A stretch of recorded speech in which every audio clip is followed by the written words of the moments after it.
A very good evening and welcome. This is Newsfirst Weekend Primetime News here on MTV and Shakti TV. I'm Ramesh Irugabandar. As always, let's start off with a look at your headlines tonight.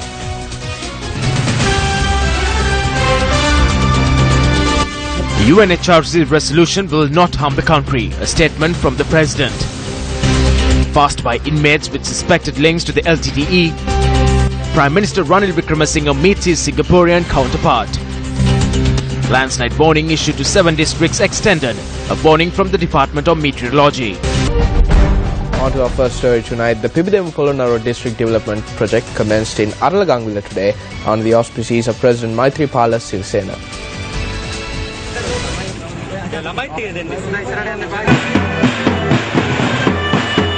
The event took place at the Vilayaya Central College in Aralagangwila. A foundation stone was laid for a new school building and the technological laboratory of the school was declared open in line with the event. The President also handed over land deeds to over 2,500 individuals in the Mahaweli B and C zones.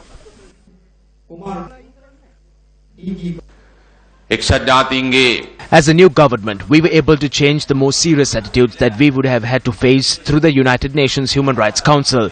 If the government before the 8th of January existed, what would the country have to face through the UNHRC? We were able to prevent those proposals from being implemented because of the political transformation that took place in the country. The UNHRC resolutions will in no way affect the people of the country. I need to make it clear that we will not allow any harm to the people and the country through the UNHRC resolution. Welcome back to the news. Prime Minister Ranil Wickremesinghe, who is on an official visit to Singapore, met with his Singaporean counterpart Lee Hsien Loong yesterday. A communique by the Prime Minister's office said that further means of promoting bilateral cooperation between the two countries were discussed at the meeting. The Prime Minister had also met Tharman Shanmugaratnam, the Deputy Prime Minister and Coordinating Minister for Economic Social Policies, K. Shanmugam, the Minister of Home Affairs and Law, Minister of Foreign Affairs Vivian Balakrishnan, S. Iswaran, Minister for Trade and Industry, and Heng Swee Keat, the Minister of Finance of Singapore. Prime Minister Wickremesinghe was accompanied by Minister of Development Strategies and International Trade Malik Samaravikrama, Governor of the Central Bank Arjun Mahendran, and several others. The Meteorological Department says that heavy rainfall of approximately 100 millimeters is likely at some places in the island. The department adds that thunder showers will occur over most places in the central, Uva, Sabaragamo, western and southern provinces. A landslide warning has also been issued for 7 districts as well. The Landslide Monitoring Unit of the National Building Research Organisation, RMS Bandara, says that the warning has been issued for the Badulla, Nuwara, Kandy, Kegol, Ratnapura, Kalutara and Matara districts. The warning was in effect till 8 p.m. today. It was issued for all divisional secretariats in the Badulla district except for the Maihangane divisional secretariat. The Landslide Monitoring Unit of the NBRO says that the public living around areas that are prone to landslides and earth embankments should remain vigilant. Train travel that was hampered owing to the threat of landslides between Bandarabella and Heloya has returned to normalcy. Thereby, according to the Railway Controls Room, trains operate on the upcountry railway line as usual. A signal tower constructed atop a hill in the Munidasavath area in Ahangama in the Galle district has become a threat to the area residents. They state that the hill causes a threat to the security of the area residents as it could trigger a collapse. The hill collapsed on the 28th of last month. Landslide continued for 3 days. Everyone has understood the current situation, but a proper mechanism has not been implemented. We request that this tower be removed from this land. We live in fear. The Namnukula team of the Disaster Management Center went to that location and have provided their fullest cooperation. We have also acted on this issue. We have provided a written document to the company that owns the said tower with the relevant information. An 85-year-old woman was killed as a result of an earth embankment on the house in which she was residing in. Our correspondent stated that the incident has taken place around 6 p.m. yesterday. Meanwhile, a land area of approximately 5 acres that is used for cultivation has been destroyed owing to the incessant rains in the Madaperua area in Heloya, Bandarabella. We are maintaining these lands for over 3 months. Wages have been paid. We are helpless. We are battered by the Uma oil project. Then we were battered by the vegetable issue. And now this has happened as a result of the rain. Mudslides in Surya Kanda and Ittha Kanda along the Deniya Ratnapura main road has hampered vehicular movement. However, a correspondent in the area stated that the road has now been cleared. The fast carried out by inmates with suspected links to the LTT, which commenced on Monday across several prisons in the country, has been temporarily called off until the 7th of November. Commissioner General of Prisons Rohana Pushpakumar said that the group of inmates had decided to suspend the fast after an announcement was made by the Minister of Justice on the directives of President Maithripala Sirisena. The announcement was made following a meeting held between the prison's commissioner and opposition leader R. Sambandhan and TNA MP M.A. Sumandran this morning. Yesterday, the Prime Minister and the Minister of Justice had held a discussion and later had spoken to the President over the phone. The President had promised to commence a process on the 31st and conclude it by the 7th of November. The President also promised to provide a solution that can be accepted by the inmates. The President is of the view that all must be released except for those who have serious charges against them. Today, the official announcement was made to the inmates by the Commissioner.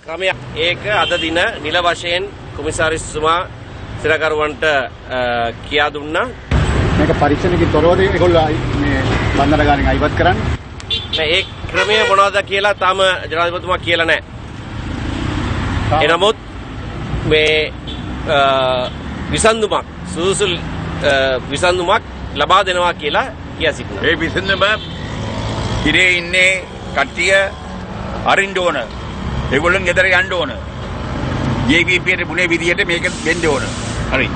A JVP එකට දීපු විසඳුමක් තමයි ඔබතුමාලා ඉල්ලන්නේ. හා? ඔව් ඒක අපි ඉල්ලන්නේ. අපේ ඉල්ලීම නම් That is what we are asking. The JVP was pardoned twice in 87. These inmates also need to be pardoned. 87 තවතාවක් එක දුන්නා. ඒ වගේම මේ අයටත් සමාව ලබා දෙන්න ඕනේ කියන තමයි අපේ ඉල්ලීම. We will think twice on those who have serious charges against them. There may be 20 or 30 of them. The others will be released before the 20th of November.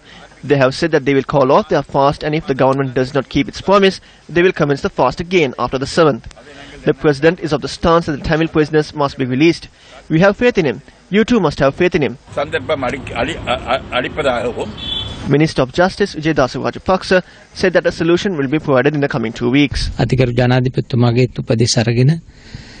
obtained the advice of the President and held a discussion with the opposition leader and TNA and the other officials. Within the next 2 to 3 weeks, through the Aegis department, we will gather all the data on these persons and provide them with a solution.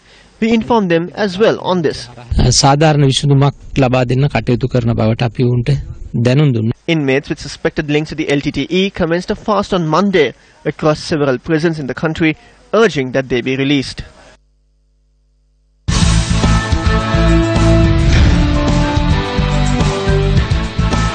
On to our developing story tonight. Avantgarde Maritime Services Limited issued a media release today with regard to the merchant vessel Avantgarde.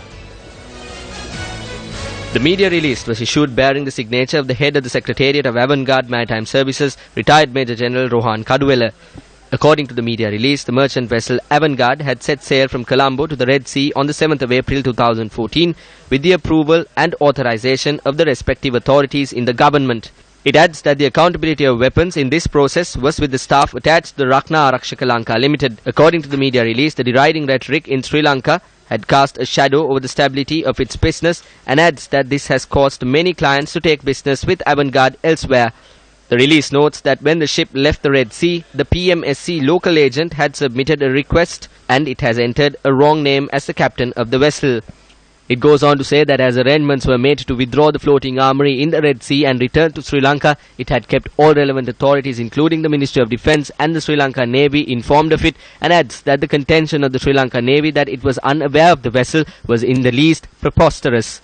The media release goes on to say that the concepts and the operational planning of Avantgarde conforming to national and international laws and obligations to maintain its legitimacy are being conducted by many specialists and experts in the field, comprising of 2 former Navy commanders, a former Director General of the Coast Guard Department, a former Chief of Staff of the Army, 2 former DIGs, 3 senior retired civil servants, very senior foreign naval officers, supported by many other very senior and well-respected senior military officers who assure complete accountability and transparency of all avant-garde activities. Who are these personnel who have been appointed to assure complete accountability and transparency of all avant-garde activities? 2 former Navy commanders, former Director General of the Coast Guard, former Chief of Staff of the Army, 2 former DIGs, 3 senior retired civil servants, senior foreign naval officers. Now, the issues surrounding avant-garde security and Rakna Arakshan in Lanka were discussed during the Face the Nation program aired last evening. The president is the head of the cabinet. So I can't hear my learned friend who advises the president say, yeah, let the cabinet come out with the idea. And my learned friend on my left say, well, we amended the constitution, but the president being the head of the cabinet to prime minister being head of the cabinet did not go through. Right? So the president works as the head of the cabinet with the cabinet of ministers. So if there is a real will, we all of us know why. As to why a commission is not being appointed to investigate it. I think it ought to. Why? What's the reason? Obviously, a monopoly that is existing in one company now, it may very well be that the same monopoly may be given to someone else later. If you take the avant-garde issue as a separate case, it represents multifaceted shady deals happen in the past. The present government and the present president is maintaining a zero tolerance policy on corruption. My argument on avant-garde cases within a very legalized business, there were several shady businesses took place or even up to now happening. If you're looking at a closing down organization, there are certain steps you must take. You know, if you're going to liquidate a company, there are certain aspects you must go into. These things that were started by VVIPs in the earlier regime, we do not accept how they were established, why they were established for, and the purposes of establishing them. So this is basically hangover and luggage that is coming from the previous regime. So we must be very careful in dealing with these establishments. And I mean, ideally I would like to go sit down tomorrow personally. Right? If I have that power to do it, I'll do it. Now you have, being a very public spirited news establishment, brought up this avant-garde issue. It is something that is commendable, because no other TV station has done that. So now we have to take this forward and we have to investigate this. We have to find out the culprits and punish them. There is no tolerance on that, and make sure that these two organizations do not come forward and the businesses don't grow, and the monopoly is broken and the monopoly is not given to somebody else as well.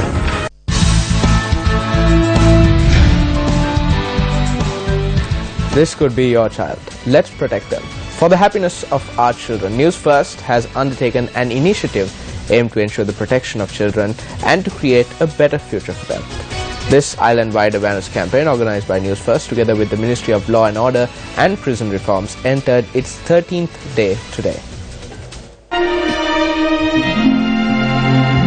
This could be your child.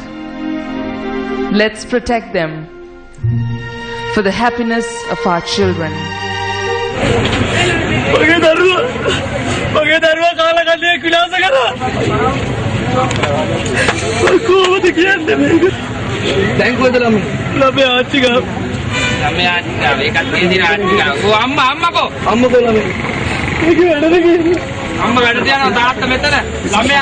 The campaign for the happiness of our children commenced this morning with a street play from Marvanella. Unparalleled hearts of innocence, weightless on winds, these blossoms dance. Blessings to every nation they've brought, though we haven't spared them enough thought. People from different walks of life who have understood the importance of protecting children join hands with News1st today as well. kingdoms and above on thrones. The duty to protect them by us must be. If anyone is trying to do something for the betterment of the children, then that is an investment made for the future of the country. We took part in this initiative to appreciate the tasks undertaken by the Citizen Media Network.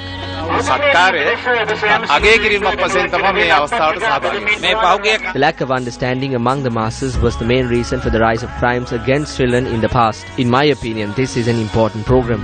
I consider this task undertaken by the Citizen Media Network as a very important one. Some who were en route to engage in their other activities took time off their work and joined with the campaign to show their solidarity to ensure the protection of children. We were on our way to our home in Mavanalla. We joined with this program thereafter. We are thankful to the Citizen Media Network for carrying out this program. We are thankful to your organization for rendering a massive service aimed at the children's future. The campaign took place at the Mavanalla Public Fair today with the participation of government officers, volunteers and many who understood the need to protect children.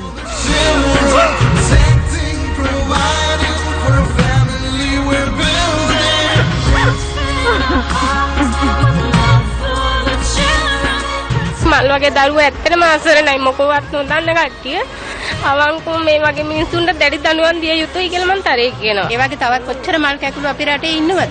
ඒ අය අපි බේර ගන්න ඕනේ. ගෝයම හොඳ අස්වැන්නක් ලබා ගන්න ඕන නම් වල් පැලෑටි ගලවන්න ඕන. ඒ වගේ මේ දුෂ්ටයන් මේ දාමරිකයන් අනිවාර්යෙන් මහ ජනතාව ඉදිරියේදී ඒ අයට දඬුවම් දිය යුතුයි.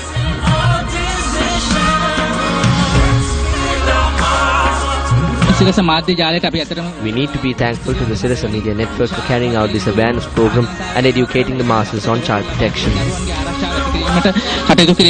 Without limiting itself to the towns and the cities, the campaign also moved into the villages, raising awareness on the topic of child protection. Locals from Mavana and Kotavatta in Mavanalla rendered their support to this campaign when it reached their villages.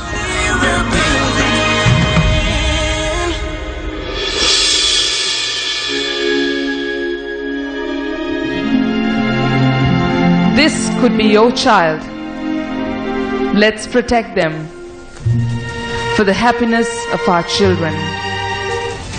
On to more local news tonight, Minister of Housing and Construction Sajith Premadasu says that 2 new paddy storage facilities will be provided to Tissa Maharama next year. Minister Sajith Premadasu, who arrived at the Yoda Kandia paddy storage in Tissa Maharama this morning, engaged in a discussion with the local farming community.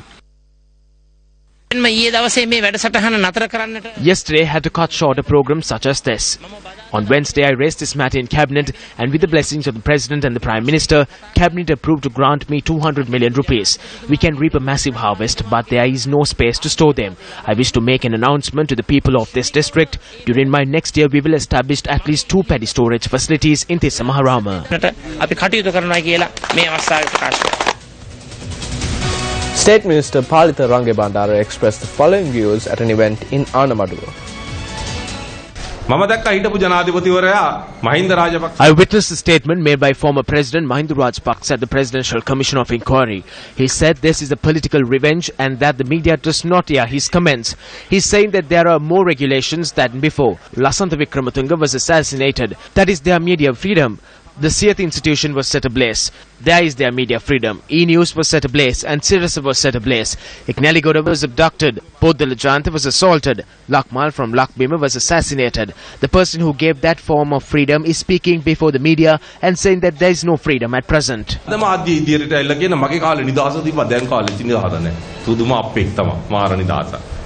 A tense situation arose between police officers and Western Provincial Councillor Upali Kodikara when the former president arrived at the Presidential Commission to investigate serious fraud and corruption to provide a statement.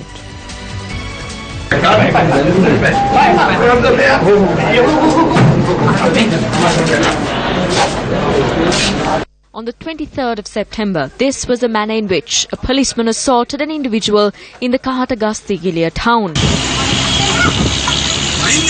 The individual who was assaulted was differently abled and is a retired army officer of the 5th Signal Corps of the Sri Lanka Army.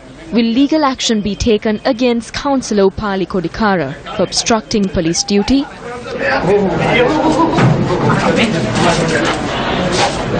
And we saw incident yesterday, Mr. Upali Kodikara forcing himself to upstairs building at the BMICH, and the police officer, senior police officer, was pushed, and his even cap falls down, and then he picks up his cap and he cleans it, and then he puts it up again, and but no action had been taken,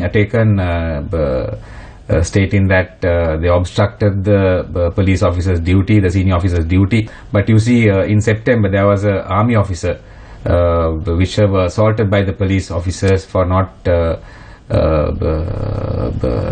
taking a signal for him to stop the vehicle, and he was assaulted on the floor. And on different individuals, the law acts in different manner and different degrees, and this is not good. The people will lose trust in the police force. And I remember even when there was election, during the election time, my election time, when I spoke to a police officer saying that we were continuing with our election work, and we never touched the police officer. I only spoke to the police officer, and then during the election campaign there was a B report filed against me saying that I obstructed the police officer. So they must act equally to every individual in the country, and it cannot vary from person to person. So we urge the police IG and the minister, and I would actually take this matter to the President and the Prime Minister as well, that the police force and IG must take necessary steps on each individual in the country, and it can't be favorable for one person and unfavorable for another person. The Friday Forum says that 6 years were lost since the end of the war, as the previous government undermined efforts to seek truth about the tragic past and failed to deliver a political solution to ensure the dignity and coexistence of all communities. It adds that the resolution of the Human Rights Council imposes obligations on the government in critical areas that are vital to ensure accountability and the future of our nation. The Friday Forum notes that the government must now act with statesmanship and not compromise on its pledges to the people and as a member of the United Nations. It goes on to note that one should not approach selectively the commitments undertaken, for all of them are in the public interest. It is vital that the government avoid the trap of ignoring some commitments while taking forward others considered easier to implement. The statement reads that devolution and institutional reforms to move from militarization to civil control, a judicial process of accountability for crimes, and interventions that can develop an environment of trust and reconciliation among all communities must be equally important national priorities for both citizens and government.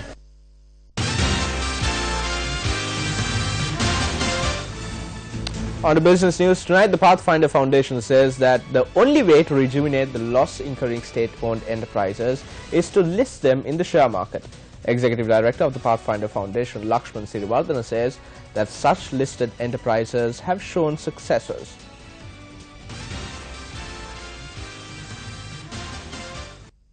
The Pathfinder Foundation says the history of state-owned enterprises go back to the British colonial rule, and since then have accounted for a significant share of the economy, and their losses and inefficiencies substantially contributed to the retardation of growth and development of the country. The Pathfinder Foundation says that there are 81 SOEs, and among them are the CEB, ports and aviation institutions. It adds that over the years, the SOEs, including these, have incurred massive losses. All government-owned commercial enterprises must be listed in the share market.